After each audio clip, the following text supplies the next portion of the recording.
I will have to do the recording like that if you don't pick up like that when I'm sitting like that when I'm sitting like that that that that if you don't pick up when I'm sitting.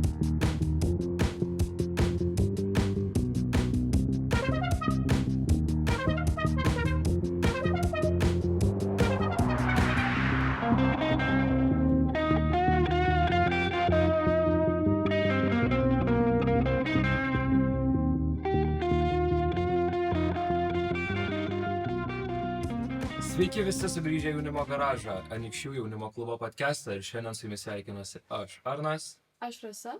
Taip pat čia prie mūsų šiandien prisijungia Jocas, mokytojas-savanoris, kuris atvyko iš Amerikos. Todėl norėčiau perspėti mūsų klausytojus, kad šis epizodas bus anglų kalba. So, Joe, I want to ask you, why did you decide to come to Lithuania, and could you choose where to go? So, yes, thank you again for having me on the podcast. I'm very happy to be here. I can answer that in two parts. So, why Lithuania? I chose this because my dad is from Šiauliai, and so it's been 15 years since I came last time to Lithuania, and I miss the country a lot. So it's been a long time without, good Lithuanian food and seeing my family and experiencing the countryside and seeing the cultural landmarks. And so I wanted to spend a year here teaching and building a skill that I really love and interacting with students, but also interacting with the country and the culture. And the program I applied to lets you apply to any country in the world, but you only can apply to one country. So I can't say I'll apply to Lithuania and then also rank Germany second and Switzerland third. I had to put in my application for Lithuania, and then if I didn't get it, I wouldn't do the program. So I was very happy to apply to Lithuania. So you picked Lithuania, but I was wondering, was there any kind of picking process? Did the program choose which students were the most Qualified? Qualified to go? Yeah, so it's a very long application. So the program gets tens of thousands of applicants every year from the United States, and every country is different. So, for example, Taiwan will take several dozen Fulbright students, maybe 50 or 60 or 80 even, and Lithuania takes about 4. So, but also Taiwan will get much more applicants, and maybe Lithuania gets fewer applicants. So maybe it's the same percentage of people accepted, but different applicant numbers for the respective countries. So I had to submit a big essay where I talked about why I wanted Lithuania. I had to submit an essay on what I was going to do with my time here and how I was going to take advantage of my opportunity. I had to have teachers write me letters of recommendation, and then I had to give them my grades and all of this stuff. And so the entire process was about 1 year long. So you started while you were still at college? Yeah, I started in July, and I heard back in April. So almost a full year. Yeah, that's crazy. So the entire process was quite tedious. Oh, yes. Oh, yeah. So I'm very relieved that it came out in my favor, because if not, it would have been a lot of wasted work. So. And Joe, why did you decide to become a teacher? That's also a very good question. So my background is not in teaching. My background, for clarification, my degree is actually in politics and international affairs. And I've only ever done some tutoring on the side, but never really occupied a teacher role. But I wanted to do teaching because I've done government and politics for so many summers that I wanted to do something completely new. If I'm going to be in Lithuania, in my father's country, what if I did something that really allowed me to engage with the people? So, for example, I could have also applied to a program here that I would just do research with a university. But I decided to do teaching because this way I could meet more students, meet more teachers, spend more time, hopefully teaching English to the students, but then maybe even learning Lithuanian and increasing my own knowledge of the language that I think I wouldn't get if I just did research in a lab or at a university. Okay, thank you for that. And I was wondering, you have been in Lithuania, Anykščiai, for almost 2 weeks now. And did you form any opinion about the school's community, the atmosphere in the town, or Lithuania in general? Yeah, I had no idea what to expect because the last time I was here was 15 years ago. So I was 7. I wasn't walking around at 7 years old like, this is a very interesting school structure. And I really love the use of public infrastructure for, the pedestrians to use. So I think in coming here, what the 2 biggest things, just in Anykščiai in general, in Lithuania in general, is how easy it is to get around and how good the weather is, and how I was thinking it maybe if I'm in a very small town, I need a car or a bike or something. And I haven't needed any of that. I get to walk to a grocery store. I can walk to my neighbor's house if I need eggs or tomatoes. And then if, I need to get anywhere in the city, I can walk, and it's about 20 minutes. And then my opinion of the school is also equally impressed. I think the students themselves get a really nice work-life balance. Like here, we're on this podcast that's completely independent. The students have these initiatives on their own to do these projects, and I've met students that do art school and music school also after normal school hours, and students that are in the film club and things like that. And so I think I've just been very, very impressed with the quality of the education and the determination that the students have to do things on their own. Yeah, thank you. And do you think you will return to the US with many experiences and memories of Lithuania? Oh yeah. Yeah, I will be back there either in the summertime or the early fall time. And when I go back, I'm going to have to start a job because I graduated university. So I'm going to probably miss the open time in the countryside and we'll see how winter goes here, and maybe I won't miss the winter, who knows. But I think what I hope to take back is just the relationships that I form with the teachers and the students in the community here, that maybe even if I'm an ocean away, I can still, message on Facebook and say, hey, I'm hearing this news in Lithuania. What do you think? Or, hey, I'm thinking of doing this exercise if I pursue teaching. What did you like about it? How did you like it when I did it? So, and then I definitely plan on coming back. So it won't be my last time here. And do you think that you can use the things you learned in Lithuania while teaching in the USA? Oh yeah. The students are not that different. When I think about my time in high school, the experiences really are pretty similar. I think a lot of people misconception that maybe Lithuanian students have is that the high school experience in the US and the high school experience in Lithuania are very different. But I don't think so, But I hope that if I do ever, even if I don't become a teacher, but I'll still, for the rest of my life, do things that will require skills that I learned in teaching.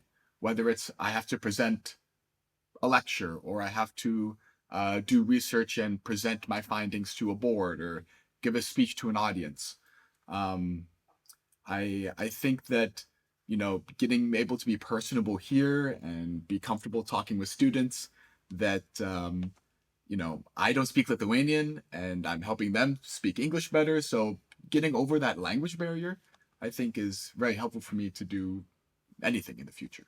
So. You're not speaking Lithuanian yet. Well, yes, exactly. Give me 10 months. Yeah, and then you'll come back to Exactly. the US and you'll be like, okay, I'm gonna be a Lithuanian teacher. And here. I'll make the language in big demand. Everyone will start learning Lithuanian as a second language. So let's talk more about Lithuanian students. Did you look happy and did you look like they're enjoying their teenage years? I think it's funny because, if before I talked to them and before they ever talked to me, I would have thought that all Lithuanian students were, very quiet, very reserved. I see a lot of black clothing, black on black on black.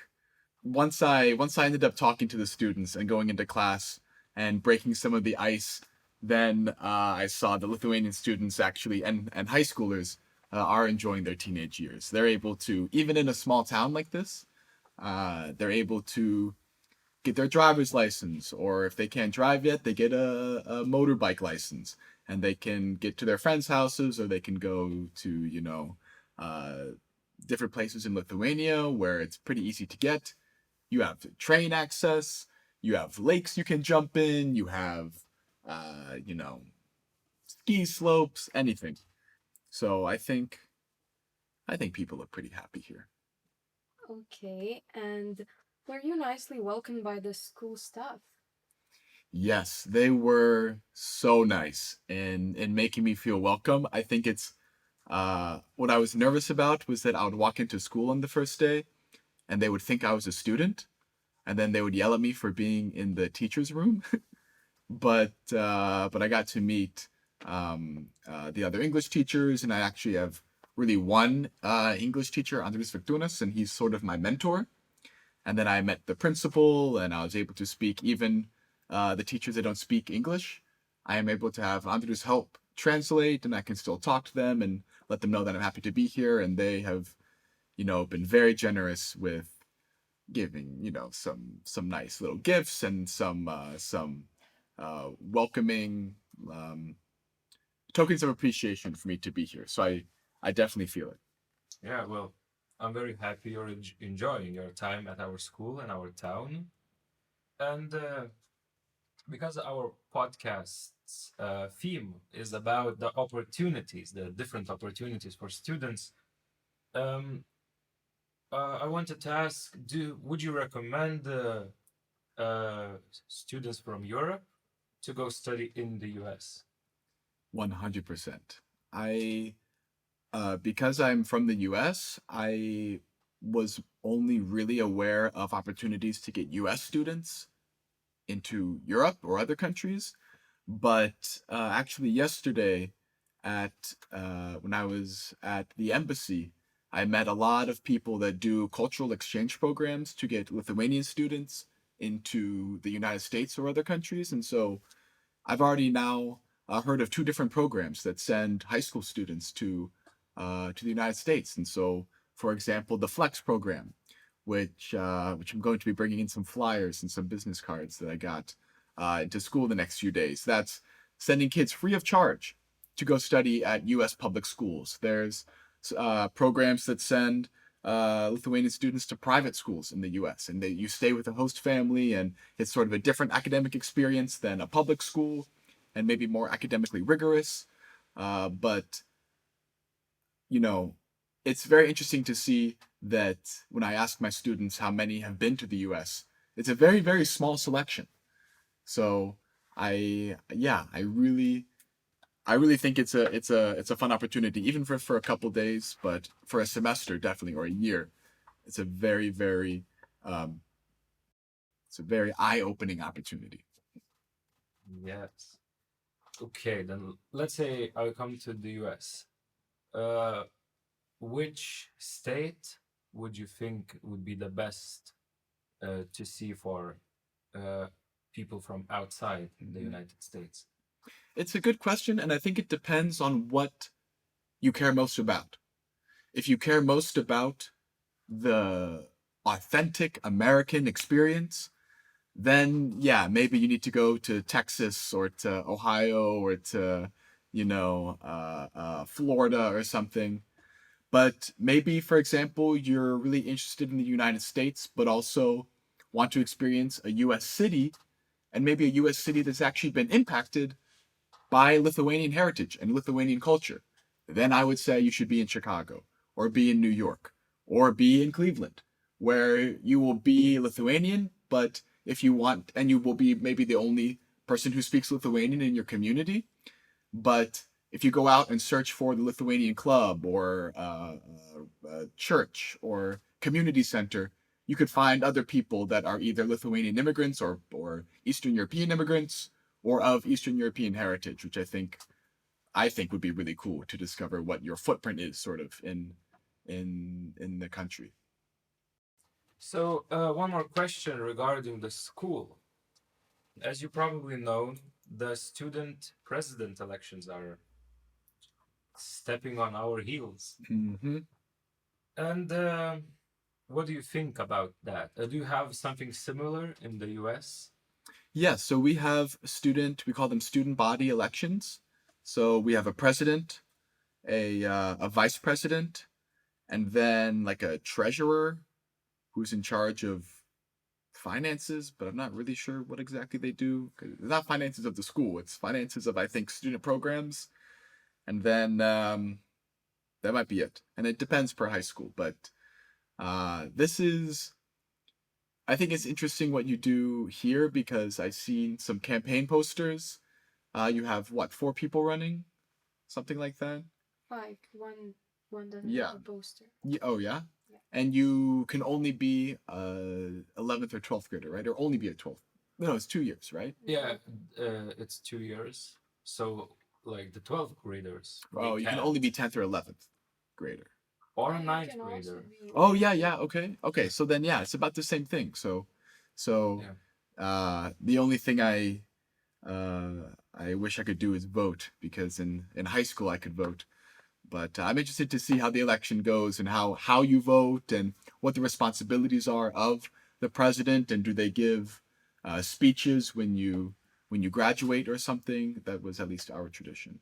Well, I don't know if you know this, but you will be able to vote. I can vote? You Because can- the teachers can also vote. Really? Yeah. You can sign for people you want to be a president. Oh, interesting. Okay. Yeah, because the president is not only for the students, Right. but it's how can I put this? It's a face. for the Yeah. school. Okay. So is there a debate or something? Yes, it will be happening on Friday. Okay, so now let's talk more about you. I want to ask, what are your hobbies? My hobbies, now that I've come to Lithuania, or just my hobbies in general? No, your hobbies in general. So I fill my time with a lot of things. And I would say there's 3 main ones. So first is art. I love to draw. I love to paint. I love to do portraits of people or sketch what I see outside my window or things like that. And so I actually have an art Instagram account and an art portfolio online that sometimes after I do a painting or something, I'll upload it. Secondly, I like to go hiking. So I love going in nature and either in, climbing mountains or climbing trees. I climb a lot of trees. Anykščiuose may be a good place to do that. Well, you won't climb any mountains in Anykščiuose or Lithuania, but we have a lot of trees, so Yes, I need some good forests that I can just honestly what I care about is good views. So I think I can find those. well, you don't have to climb trees for that. We have a lot of watchtowers. Oh yes. Well, a lot too. I think I've been to both of them, or one of them at least. And then my third thing I like to do is watch TV shows and watch movies. And I like to really dissect them and watch a movie and then read all about it and figure out the themes and the imagery. And right now I'm watching Sopranos a lot. So that's my binge TV show at the moment. Okay. And is there a thing that you're looking most forward to doing in these 10 months in Lithuania? I'd say in these 10 months, there's a lot. So I want to spend a lot of time in Vilnius, and I want to see Gediminas Castle, and I want to get all around the country to Klaipėda and to Šiauliai and to Kaunas and stuff. But the really big thing I want to see is this holiday that I learned about today, where everyone puts on masks to scare away winter, and also where you have the fat man fight the skinny man. That's something I really want to see. It feels very uniquely Lithuanian, and so that's why I want to be part of those festivities. Užgavėnės, yeah, and that's where you eat all the pancakes. Yes. Yeah, so I like that. So one more question for you. If you could change anything in your life, would you change something? In respect to like anything? Yeah. Anything I could change? If I could change anything, I would have, I don't know. I always wish I was younger. I wish I had more time to do college again and more time to enjoy high school again. You know, being back in a high school as now someone who graduated college, I really miss the times I got with my friends when I would go to after school clubs or be in the, speech and debate or, goof around in algebra class. And same thing in college, coronavirus took away about a year of that. And so I felt like I graduated college very fast. And so life is moving very, very fast. And so I think something I was thinking about before I came to Lithuania was that I really wish life would slow down.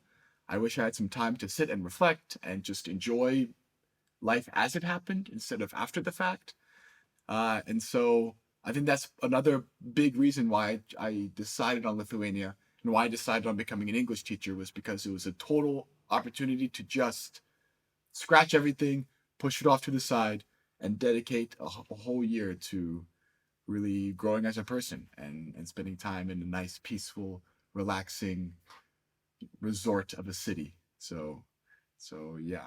So I think if I could change something, I think I kind of already did. Okay, and then kind of a last question, because this podcast is being done by the Youth Club of Anykščiai. I wanted to ask, do you have anything like that in the US? Like a youth club where they organize workshops and different events for the youth? I wish I could say yes. And maybe it's different in other US cities, but at least from when I was a young person in Ohio, there really wasn't. And so young people didn't have a medium to talk to each other or produce a podcast or go watch movies together in the whatever you call that space, in the youth club, or go all to do homework or something. And I think that's just a really good thing to have, and you're very lucky to have that because it's a very central place where you don't just go from home to school and school to home. You also can go from school to home, and then you have this third place that you can spend a lot of time that I think I really, really wish I had as a high school student. So maybe that's also an idea I take back and maybe give some inspiration to the school that I went to. Ohio Youth Club. The Ohio Youth Club, exactly. Okay, so thank you for answering our questions today. Yeah. Thank you for joining us. Yes, of course. Thank you so much for having me. This is very exciting. This is the first podcast I've been on, so I hope it does some numbers.